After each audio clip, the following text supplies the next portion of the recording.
이번 시간은 애프터 이펙트와 포토샵의 호환성에 대해서 알아보도록 하겠습니다. 이전까지 포토샵에서 작업한 그림을 가지고 마스크와 알파 또는 안티알리아싱 개념 등에 대해서 알아봤는데요. 실제로 애프터 이펙트에는 훨씬 더 다양한 포토샵과의 연계성이 있습니다. 애니메이션 제작에 필요한 애프터 이펙트 기능 중에서 가장 또 핵심적인 기능 중에 하나가 포토샵에서 만든 캐릭터를 애프터 이펙트로 가지고 오는 건데요. 먼저 포토샵에서 캐릭터를 하나 만들어 보도록 하겠습니다. 파일에 뉴 그래서 포토샵에서 뉴 창이 뜨게 되면 이와 같이 뜨게 되는데요.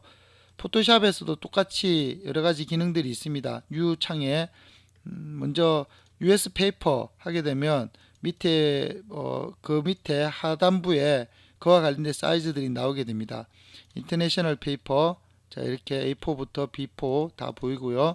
포토 그러면 2 곱하기 3, 4 곱하기 6 뭐 이런 식으로 포토 사이즈에 관련된 것들이 나옵니다. 보시면 우리가 사용하게 될 애프터 이펙트는 영상 작업용이라고 말씀드렸죠. 그래서 RGB 개념 또 픽셀 개념을 사용한다고 말씀드렸습니다. 필름앤 비디오로 하게 되면 필름앤 비디오에 있는 다양한 사이즈들을 볼 수 있습니다. 자, 4K, 8K까지 다 보이고 있는데요. NTSC DV 8쪽 이 D1 DV 사이즈는 이제 방송국에서는 거의 사용하지 않습니다. 대부분 요 위에 사이즈를 사용하고요. DVC 프로가 저기 파나소닉 계열인데 잘 쓰이지 않습니다. 그래서 보통 요쪽을 많이 씁니다. HDTV에 19720 그럼 1280 720이 정확히 나오네요. OK를 누르게 되면 이와 같이 나오게 됩니다. 자, 옆에 이러한 선이 보이는데요. 이것은 바로 필름 게이트 또는 레졸루션 게이트라고도 합니다. 애프터 이펙트에서도 뉴 컴포지션을 누르게 됐을 때 여기 보시면 그리드 다음에 이렇게 이런 것들이 뜨게 되는데요. 액션 앤 세이프 타이틀이라고 하게 되면 이와 같이 보이게 됩니다. 자, 이거를 맥시멈으로 해서 볼까요?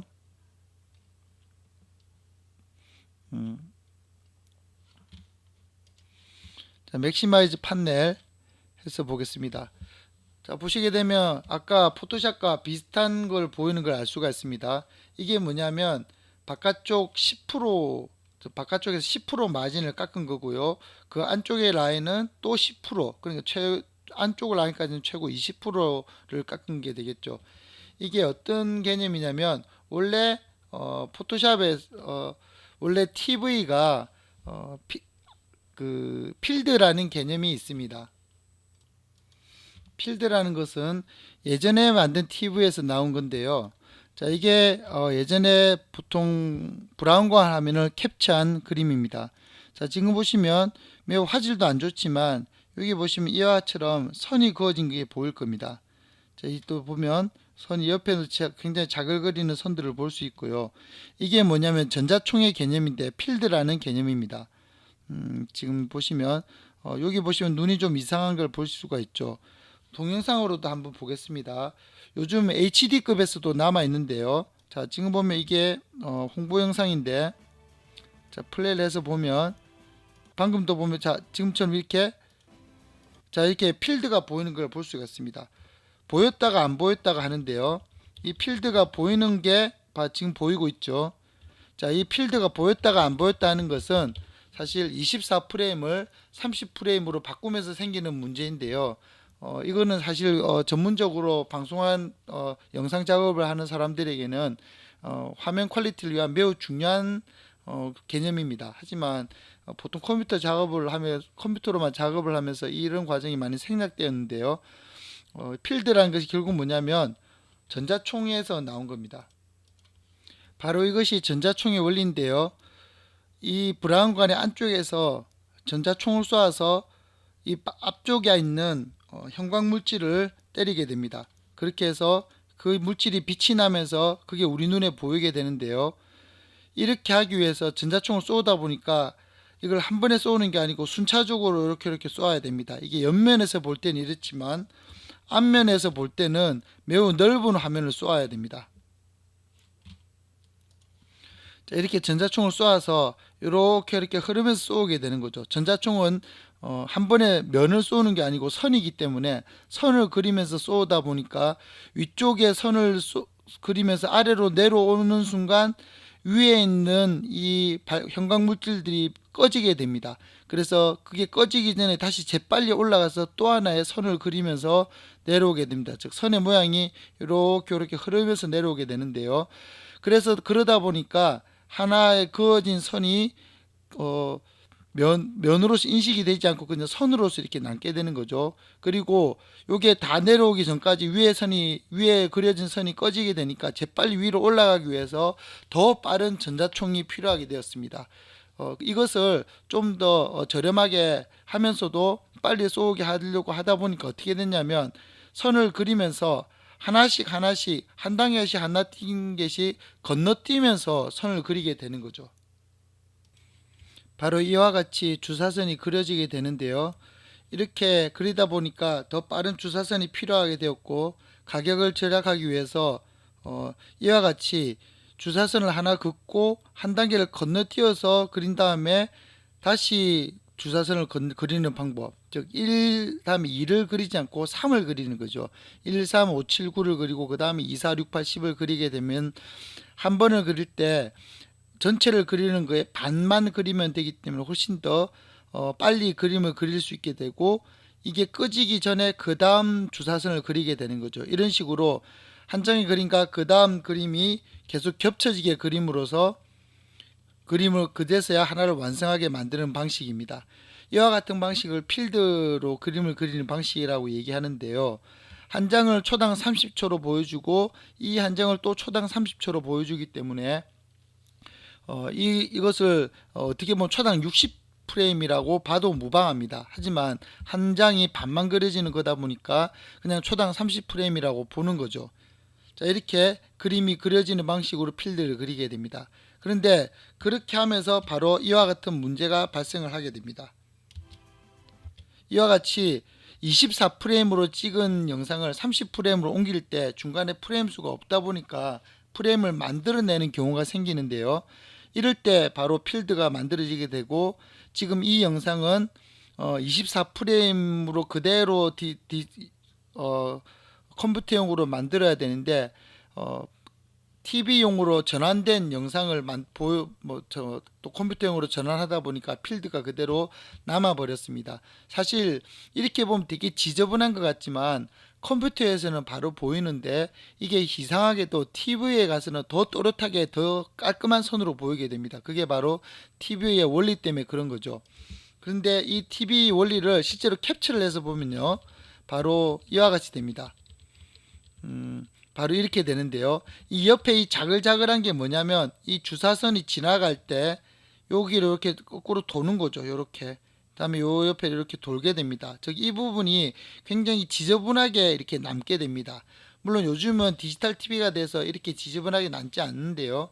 예전에는 굉장히 지저분하게 남았습니다. 그러다 보니까 이 부분을 어떻게 가려야 되겠는데 기술적으로는 도저히 가려지기는 힘들다 보니까 약간의 꼼수를 쓴 것이 뭐냐면 플라스틱으로 덮어버리는 거죠. 즉 TV의 케이스로, 앞면 브라운관 케이스로 앞쪽을 덮어버리는 겁니다. 그래서 그 부분이 보이지 않게 하는 겁니다. 그게 바로 이겁니다. 즉 여기에 보이는 요 10프레임을 깎는 것이 뭐냐면 화면이 만들어질 때 이쪽은 브라운관 등에 덮여서 보이지 않을 수 있으니 조심하라라는 그런 의미로 사용되었습니다. 그럼 그 안에 있는 것은 세이프 액션 타이틀이라고 하는데요. 적어도 글자가 들어가려면 너무 옆에 꽉 이렇게 딱 맞으면은 답답하니 이 옆에서 한 10% 정도 떼어져 있어야지 보기가 편하지 않겠느냐라고 해서 정해진 것이 바로 세이프 텍스트 가이드입니다. 그래서 바깥의 것을 세이프 액션 가이드라고 하고 그 안의 것을 세이프 텍스트 가이드라고 합니다. 그러다 보니까 이런 것들이 항상 애프터 이펙트에도 이렇게 세이프 액션, 그다음에 세이프 타이틀이라고 이렇게 보이게 되는 게 있습니다. 이게 바로 여기를 누르게 되면 이 세이프 타이틀, 세이프 액션이라고 보이는데요. 이걸 끄게 되면 보이지 않고 또 보이게 되고 이런 식의 작업이 있습니다. 근데 이게 방송국에서는 쓰이지만 TV 방송국 즉 이 브라운관을 쓰는 곳에서는 쓰지만 컴퓨터에서는 거의 쓰이지 않고 있습니다. 컴퓨터에서는 이와 같은 주사선 방식이 물론 컴퓨터도 주사선을 사용하긴 합니다. 하지만 매우 좋은 주사선을 사용해서 아주 옛날 브라운관 모니터 때부터 이미 그런 현상은 없었고요. 오늘날 와서는 다 LCD 방식과 디지털 방식, 즉 LCD 방식으로 다 바뀌었기, LED 방식으로 다 바뀌었기 때문에 요즘은 또 6.2 OLED 더 좋은 방식도 나오고 있죠. 그러다 보니까 이거 아주 옛날 방식이 되었습니다. 하지만 요즘도 가끔 디지털 TV에서 인터레스트 방식이라고 뜨긴 하는데요. 그게 왜 뜨냐면 말씀드린 대로 이렇게 하게 되면은 한 화면을 그릴 때 이렇게 필드를 만들게 되면 조금 더 작은 반 정도 되는 데이터량을 줄일 수가 있게 되는 거죠. 그러다 보니까 요즘도 필드 방식을 쓰는 경우가 있습니다. 방송국에서 당장 애프터 이펙트만 보더라도 뉴 컴포지션을 눌렀을 때 필드 옵션을 쓸 수 있는데요. 자, 여기서는 지금 보이지 않고 있네요. 프리미어에서 보시면, 자, 프리미어인데요. 파일에 뉴 프로젝트로 해서 OK를 누르고 다음에 뉴 컴포지션으로 들어가 보면요. 자, 여기에 이제 뉴 컴포지션으로 들어가게 되면 뉴 시퀀스, 죄송합니다. 뉴 시퀀스로 들어가게 될 때, 자, 세팅에 가보면, 자, 여기도 보시면 여러 가지가 있는데요. 다른 건 다 커스텀으로 다 바꿀 수 있지만, 자, 여기 보시면 필드라는 옵션이 있습니다. 필드. 그래서 로어 필드 또는 어퍼 필드라고 그림이 그려져 있는데, 로어 필드나 어퍼 필드가 어떤 개념이냐면 바로 이 개념입니다. 이 전자총을 그릴 때 어느 쪽을 먼저 할 것이냐. 자, 오드 필드, 이븐 필드라고 되어 있는데요. 바로 이것이 오드 또는 이븐 또는 로어 또는 어퍼라고 부릅니다. 아래냐 위냐라는 개념이죠. 요렇게 해서 어떤 걸 먼저 할 것이냐를 결정하는 겁니다. 그래서 이게 보통 로어 필드 퍼스트가 보통 DV, NTSC 방식에서 많이 쓰는 방식인데요. 이거가 컴퓨터, 디지털로 오면서 필요가 없습니다. 그래서 꼭 노필드를 해줘야 됩니다. 노필드. 다음에 픽셀 아스펙트 레이터 역시 스퀘어 픽셀이라고 해서 1로 해줘야 됩니다. 자, 그것은 이렇게 여러 가지 화면 비율이 다양한 화면 비율에 맞춰서 작업되는 것인데요. 예전에 4대3일 때 앞에서도 설명드렸지만 실제 데이터는 4대3이 아니고 720, 480 약간 찌그러진 사각형이다 보니까 그것을 4대3에 억지로 맞추기 위해서 있는 기능이 바로 픽셀 아스피레이터였습니다. 그래서 0.9091로 해야만 4대3이 되는 거였죠. 근데 이제 디지털이기 때문에 이게 필요 없습니다. 그래서 커스텀에 초당 프레임 수도 30이든 24든 깔끔하게 이렇게 하면 됩니다.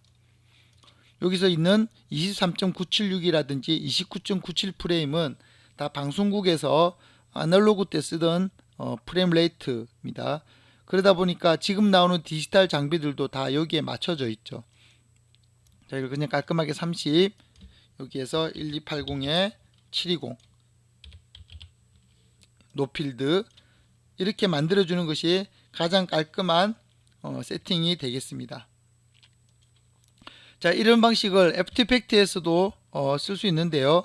애프터 이펙트에서는 그냥 뉴 컴포지션을 만들었을 때 컴포지션을 세팅을 가보면 필드 개념 없습니다. 왜냐하면 애프터 이펙트는 기본적으로 필드 개념을 나중에 렌더링 할 때 만들어낼 수 있습니다. 근데 거의 대부분 만들어내지 않고 그냥 자기가 알아서 잘 이렇게 프레임 수를 잘 바꿔주기 때문에 매우 유연한 툴이라고 볼 수 있죠. 그에 반면에 프리미어는 처음부터 세팅을 해서 들어가야 되기 때문에 그렇게 디테일하게 필드 개념까지 다 잡아서 들어가게 됩니다. 아무래도 프리미어는 실시간 플레이를 더 유연하게 하기 위해서 기본적으로 세팅을 정확하게 잡고 들어가서 그 다음에 컴퓨터한테 부하를 적게 주기 위한 거죠. 그에 반면에 애프터 이펙트는 마음껏 이걸 바꿀 수 있도록 작업이 되어 있는 반면에 실시간 플레이가 조금 힘든 그런 툴적인 특성이 있다고 볼 수 있겠습니다. 자, 필드 개념을 설명하면 세이프 액션, 세이프 타이틀을 설명하면서 필드 개념을 설명했는데요. 다시 한번 말씀드리지만 이제는 필드는 중요한 개념이 아닙니다. 오히려 사라졌고요. 그러다 보니까 종종 프리미어를 할 때 뉴 시퀀스를 잡으면서 여기서 이것을 로우 필드 퍼스트를 노 필드로 바꿔주지 않고, 즉 필드가 없다라고 지정해 주지 않고 그냥 기본 이 세팅으로 들어가게 되면 아주 지저분한 영상을 보게 됩니다. 자, 지금 영상이 프리미어에서 필드 옵션을 꺼주지 않고 만들었을 때 생기는 영상입니다. 이게 브라운관으로 볼 때는 깔끔해 보이는데 즉 TV에서 볼 때는, 이렇게 컴퓨터에서 볼 때는 확실하게 필드가 들어간 걸 볼 수가 있습니다. 그리고 보면은 글자 같은 거 올라갈 때 자, 이런 식으로 줄이 지저분하게 보입니다. 이런 식도 다 필드 옵션을 꺼주지 않고 만들었을 때 이런 식으로 지저분하게 선이 들어간 걸 볼 수가 있습니다. 그래서 오히려 지금은 필드 옵션이 우리 작업을 좀 가끔 가다가 최종 렌더링 때 잘못해서 렌더링 퀄리티 떨어뜨리는 좀 안 좋은 주범이 되었습니다. 그래서 이 부분은 조심해서 프리미어에서 꼭 이 시퀀스를 만들게 되면 이 필드 옵션을 꺼주는 거, 노 필드를 꺼줘야 됩니다. 저기 앞에서 선택을 하면 대부분 다 이렇게 필드가 있습니다. 이렇게 되면 안 되겠죠. 그래서 그냥 세팅으로 들어가서 커스텀에 뭐 30프레임 또는 24프레임 1280720 다음에 스퀘어 픽셀 노필드 이렇게 꼭 작업을 해서 하시면 이런 지저분한 필드 작업이 일어나지 않고 깨끗하게 작업을 하실 수 있겠습니다. 어떻게 보면 이것도 이러한 필드 작업이 잘못된 일종의 예라고 할 수 있죠. 자, 필드 개념을 알아보면서 좀 시간을 많이 할애했는데요. 자, 포토샵에서 이렇게 만든 다음에 여기서 캐릭터를 만들어서 적용을 해 보겠습니다. 자, 캐릭터를 만들기 위해서 먼저 검은색으로 에디트 필 채워보죠. 자, 하면 뉴 레이어를 만든 다음에 동그라미로 만들어 보겠습니다. 그래서 흰색으로 에디트 필, 그리고 위치는 중간으로 옮기겠습니다. 중간으로 옮겼고 또 만들어 보죠. 이번에 또 뉴 레이어. 자, 이번에는 팔을 만들겠습니다. 에디트 필,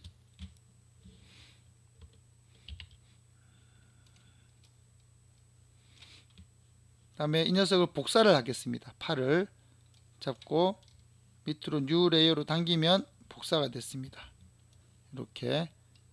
그래서 요거를 컨트롤 T로 해서 요만큼씩 움직여 볼까요?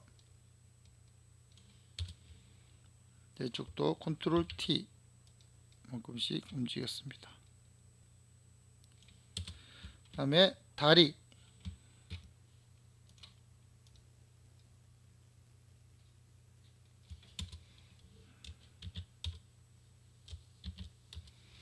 또 다리를 복사를 하겠습니다.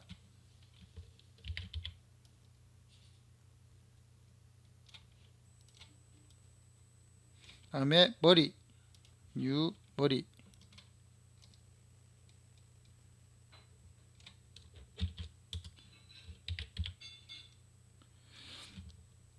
자, 만들고 나서 봤더니 약간 베이맥스를 닮았네요.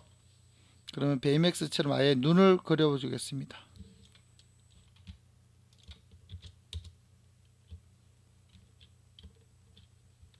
Alt 키를 누르고 Shift 키 복사를 무브 키를 Shift 누르고 복사를 하게 되면 Alt를 누르고 복사를 하게 되면 눈이 생기죠. 이렇게까지 다 눈은 머지 레이어, 눈을 합치고 중간에 네모를 까만색 선을 하나 더 긋죠.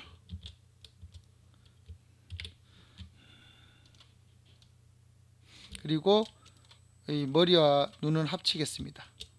머지 레이어. 다음에 이름을 바꾸겠습니다. 이름을 헤드. 자, 머리라고 할까요? 헤드라고 하죠. 머리. 다음에 자, 몸. 지금 두 번 클릭하고 있습니다. 왼팔, 오른팔. 자, 이게 오른팔이군요. 다음에 오른다리. 다음에 여기는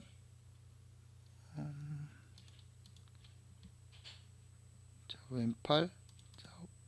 자라, 이게 오른다리, 이거 왼다리 있죠.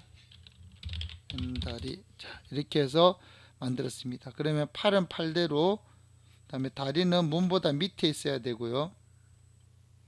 왼다리와 오른다리는 밑에 있고, 머리가 제일 위에, 팔, 몸, 다리 딱 배치를 마쳤습니다. 그리고 양이 팔이 조금 더 올라가야 되겠네요. 자, 팔이 올라가고 조금 더 움직여 보겠습니다.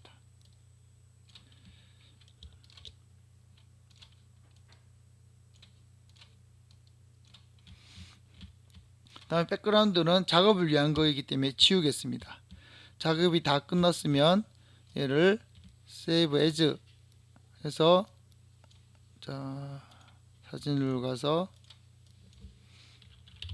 베이맥스라고 할까요? 베이맥스라고 저장을 했습니다. 그 다음에 애프터 이펙트로 들어가서 파일 오픈 하겠습니다. 오픈을 할 때 임포트 파일을 하셔야 되고, 여기 빈 공간을 두 번 클릭해도 됩니다. 자, 다음에 사진에 가보면 베이맥스 PSD가 네, 더해주고 다 세이브가 덜 됐군요. 한 다음에 애프터 이펙트 베이맥스 PSD를 불렀습니다.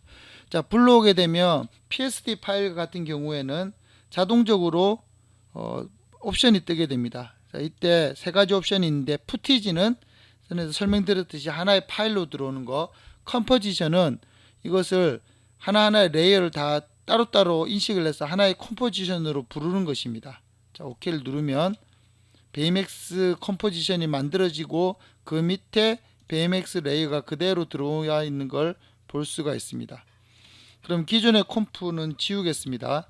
자, 이 베이맥스 컴프를 두 번 클릭해 보겠습니다. 그러면 만들어진 대로 그대로 들어와 있는 게 보이네요. 그러면 머리를 움직여 보겠습니다. 자, 머리. 자, 이렇게 들어오죠. 다음에 오른팔. 그런데 여기서 주의할 점은 팔은 요 크기만 있는데 실제로 그림 사이즈는 전체를 다 인식을 하고 있습니다. 바로 이게 좀 문제인데요. 그래서 이거와 다르게 다시 불러 보겠습니다. 자, 똑같이 베이맥스를 부를 텐데 이번에는 컴포지션 리테인 레이어 사이즈, 그 레이어 사이즈대로 부르기 옵션을 주겠습니다. 다음에 OK 하게 되면 차이점이 있는데요. 보시다시피 딱 그 레이어 사이즈만 맞게 들어온 것을 볼 수가 있습니다. 이렇게 하면 어떤 점이 좋냐면요. 자, 베이맥스 1은 지우겠습니다. 베이맥스 1 레이어는 지우고요. 베이맥스 2, 방금 두 번째 부른 베이맥스를 보겠습니다. 그러면 이 베이맥스의 머리가 여기 있고 오른팔, 왼팔 그대로 작업된 모양이 그대로 들어온 걸 볼 수가 있죠. 자, 이게 바로 포토샵 아도브사의 제가 표현하기로는 부당 내부 거래라고 하는데요. 자기 PSD 파일을 애프터 이펙트와 완전하게 호환시키기 위해서 아주 강력한 기능을 부여하였습니다. 자, 그러면 오른팔을 움직이면 이렇게 될 텐데 로테이션으로 돌려볼까요? 자, 문제가 있죠. 왜냐하면 중심점이 여기에 위치하기 때문에 그렇습니다. 그래서 중심점을 옮겨야 되는데요. 중심점을 옮기는 버튼이 바로 위에 이 버튼입니다. 그래서 앵커 포인트 툴이라고 요거를 클릭해서 얘를 자꾸 옮기면 됩니다. 팔이 여기에 위치하게 되겠죠. 자, 왼팔은 여기에 위치해야 될 것이고요. 머리는 목이니까 요 밑에 위치해야 되겠죠. 다음에 몸은 어디에 위치해야 될까요? 여기 있어도 되지만 저는 보통 배꼽을 잡습니다. 자, 다음에 오른다리, 다음에 왼다리, 오른다리를 위치를 시켰습니다. 그러면 로테이션을 시키면 자, 이와 같이 팔이 움직입니다. 근데 여기서 문제는 몸을 포지션을 잡고 움직이면요, 몸만 따로 움직이는 이런 불상사가 생깁니다. 그래서 몸을 기준으로 모든 객체들이 다 붙어 있게 만들어야 될 텐데요, 그것을 만드는 방법이 바로 이 돼지꼬리입니다. 자, 돼지꼬리를 잡고, 이게 다른 말로 이제 페어런트인데요, 저는 간단하게 돼지꼬리라고 표현하는데, 이와 같이 뾰로롱 하고 움직입니다. 자, 그러면 머리는, 핵심은 바로 다 몸이죠. 그래서 머리를 잡고 몸으로 갖다 붙입니다. 오른팔도 몸에 붙이고요. 자, 지금 보시면 아시겠지만 여기에서 선택을 해서 할 수도 있습니다. 몸, 자, 여기도 몸, 여기도 몸, 이렇게 할 수도 있고, 잡고 클릭을 할 수도 있죠. 자기 스스로는 선택을 할 수 없으니까 아무것도 뜨지가 않습니다. 이렇게 해서 만들면은요, 몸만 포지션 값으로 움직이면 알아서 팔다리가 다 따라가고 있는 걸 볼 수가 있습니다. 자, 그러면 로테이션만 전체를 다 선택한 다음에 R을 눌러서 로테이션 값만 나오게 해서 키를 줘볼까요? 키. 자, 동시에 키를 줬습니다. 그래서 머리를 이만큼 움직일 때 왼쪽으로, 자, 또 이만큼 움직일 때 오른쪽으로. 그러면 이런 식이 되죠. 아예 얘를 왼쪽으로, 오른쪽으로, 왼쪽, 오른쪽, 왼쪽, 오른쪽. 자, 팔도 해보겠습니다. 팔도 이렇게 됐을 때 위로 올리고요. 자, 얘도 올리고요. 그러면 이렇게 되겠죠. 다리는 조금 다르게 해볼까요? 로테이션 값, 네, 로테이션으로 해보겠습니다. 이렇게, 여기서는 오히려 반대로 이렇게. 그러면 자, 이렇게 되겠죠. 컨트롤 C V. 자, 이걸 레이어를 이 키 값을 선택해서 V, 자, 이번엔 또 다 선택해서 컨트롤 C, 컨트롤 V. 이런 식으로 해서 반복을 시켜 보겠습니다.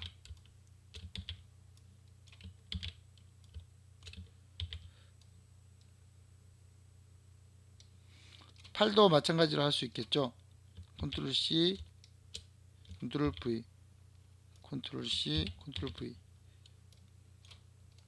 자, 지금 보시면 레이어별로 동시에 선택을 해서 동시에 컨트롤 V를 하게 되면 멀티로 이 값이 선택이 되지 않습니다. 이게 애프터 이펙트의 약간 어떻게 보면 한계인데요, 항상 그 레이어만 선택해서 붙여넣기를 해야만 제대로 붙여집니다. 이게 왜 그런지는 모르겠는데 애프터 이펙트의 좀 아쉬운 점입니다. 이것을 보완해주는 플러그인은 있습니다. 그래서 플러그인을 다 하게 되면 멀티로 또 복사가 가능한데 정식 플러그인이 아니라서 여기서는 그냥 따로따로 할 수 있겠습니다. 자, 머리도 해보겠습니다.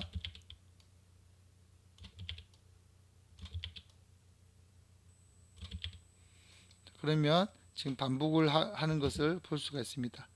자, 애니메이션을 주면 전반적으로 너무 느릿느릿하게 움직이는데요, 시간이 현재 30초이기 때문에 그렇습니다. 자, 이거를 이제 좀 더 빨리 움직이는 방법을 설명드리겠습니다. 빨리 움직이려면 이 점들을 공간을 줄이면 되겠죠. 그래서 그럴 경우에는 이걸 하나하나 다 옮겨주면 매우 시간이 많이 걸릴 겁니다. 그래서 빨리 옮길 수 있는 방법이 있는데요, 전체를 선택하고 Alt 키를 누른 상태에서 끝부분을 잡고 움직이면 이와 같이 움직일 수가 있습니다. 자, 이게 애프터 이펙트의 기능인데요. 자, 전체 다 해볼까요? 전체 다 선택해서 Alt를 누르고 움직여 보겠습니다. 그리고 플레이를 해보겠습니다. 조금 빨리 움직이네요. 자, 더 빨리 움직이는 게 재밌을 것 같습니다. 그러면 자, 이렇게 움직여보죠. 네, 이렇게 움직이는 걸 볼 수가 있습니다. 자, 이렇게 움직이면 뒷부분은 계속 반복하면은 힘들겠죠. 물론 이것을 빨리 할 수 있는 익스프레션이 있긴 한데, 이 뒷부분을 잘라버리고 싶다 또는 느리고 싶다, 이럴 때 어떻게 하면 될까요? 컴포지션, 베이맥스2라는 컴포지션, 이 합성창, 합성 레이어가 보이는 이 창에 설정 값을 보도록 하겠습니다. 처음 만들 때 new 컴포지션으로 해서 만든 값이 있는데요. 이 값은 얼마든지 고칠 수가 있습니다. 어떻게 고치냐면 선택을 하고 컴포지션에 컴포지션 세팅, 뉴 컴포지션을 하면 새로 만들어지게 되고 컴포지션 세팅을 들어갑니다. 그러면 지금 만들어진 값이 보입니다. 자, 30초가 아니라 얘를 40초로 늘려보죠. 그러면 뒤에 이만큼 늘어난 걸 볼 수가 있습니다. 아, 뒤에 키값이 남아 있었군요. 자, 이걸 여기 갖다 붙여주면 이렇게 되었습니다. 자, 이게 어떻게 보면 확대경이라고 했죠. 윗부분이. 자, 이 확대경을 좀 더 갖다 붙여서 확실하게 움직여 보겠습니다. 그리고 이거는 필요 없는 키니까 지우죠. 조금만 줄여볼까요? 네. 자, 여기까지 해서 확실히 여기까지가 되면 됐습니다. 그러면 뒷부분을 어떻게 할 수 있을까요? 뒷부분을 잘라버려야 될 텐데 확대경을 키워서 보도록 하겠습니다. 요만큼은 렌더링 구역으로서 설정을 해서 이 뒷부분까지는 필요가 없다. 그러면 나머지 이것은 레이어 길인데요. 레이어가 뒷부분이 필요가 없는 거죠. 그래서 배웠듯이 전체를 선택하고, 자, 여기까지 전체를 다 선택하고 Alt를 누른 상태에서 뒷부분을 잘라버리는 거죠. 하지만 이렇게 할 수도 있고요. 더 간단, 그렇게 뒷부분을 잘랐다고 해도, 자, 이렇게 해서 지금 Shift로 선택을 했습니다.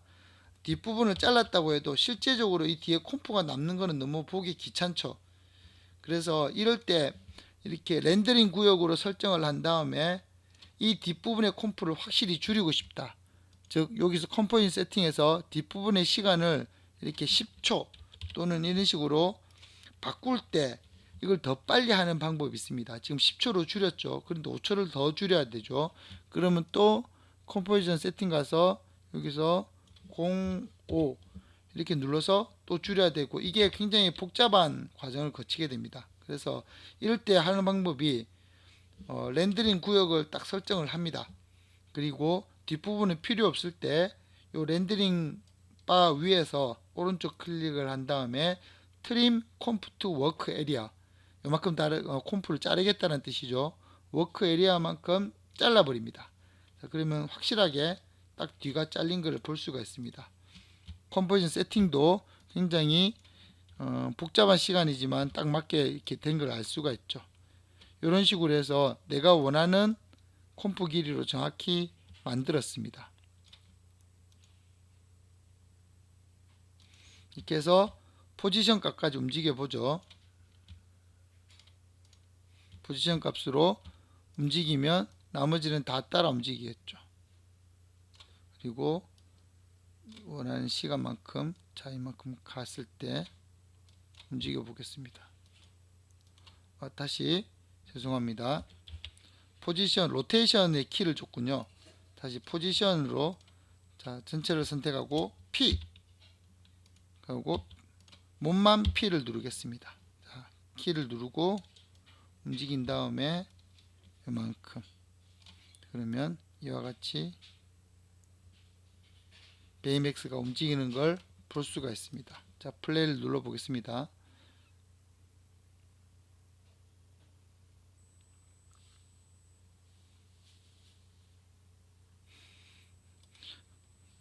자, 이렇게 만들면 움직이는 걸 볼 수가 있는데, 베이맥스를 좀 더 색을 칠하고 싶다. 자, 완벽한 호환성을 또 보도록 하죠. 몸 부분만 선택을 한 다음에 컨트롤 셀렉트 다음에 브러쉬 툴을 눌러서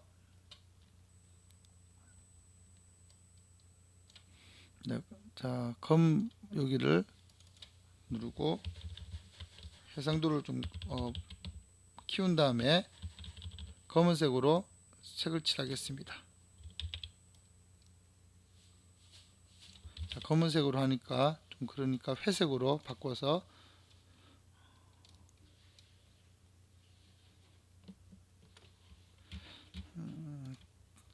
자, 됐고요. 다음에 팔 부분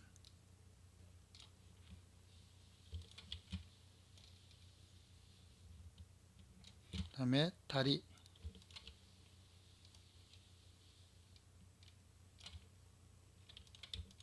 자, 컨트롤 키를 누른 다음에 그 레이어를 클릭하면 이와 같이 거기만 선택이 됩니다. 자, 마지막으로 머리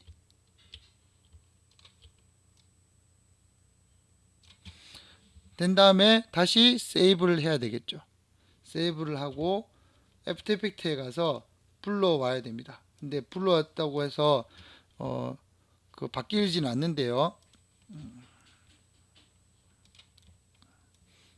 오른쪽 클릭을 해서 릴로드 푸티지 다시 부른다는 개념입니다. 그러면 이와 같이 불러진 걸 볼 수가 있습니다. 지금 조금 에러가 났는데 이런 에러가 잘 나지 않는데 나네요.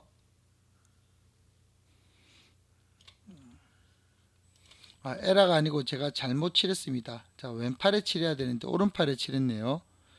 이거를 지우개로 지우겠습니다. 이레이스 지우개 툴로 이 부분을 확실하게 지우겠습니다. 자, 확실하게 다 지우고요. 자, 여기 왼팔에 그림을 그려야만 됩니다. 아까 제가 잘못 칠했습니다. 다시 세이브를 하겠습니다. 그리고 애프터 이펙트에 가서 자, 이제 바로 불러 들어졌네요. 자, 이렇게 되면 이렇게 움직이게 되는 걸 알 수 있습니다.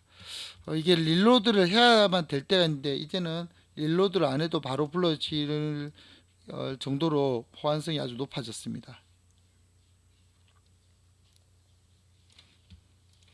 자, 이상 애프터 이펙트와 포토샵의 레이어 간의 호환성을 보여드렸습니다. 더하여서 필드 이 개념을 또 알아보았습니다.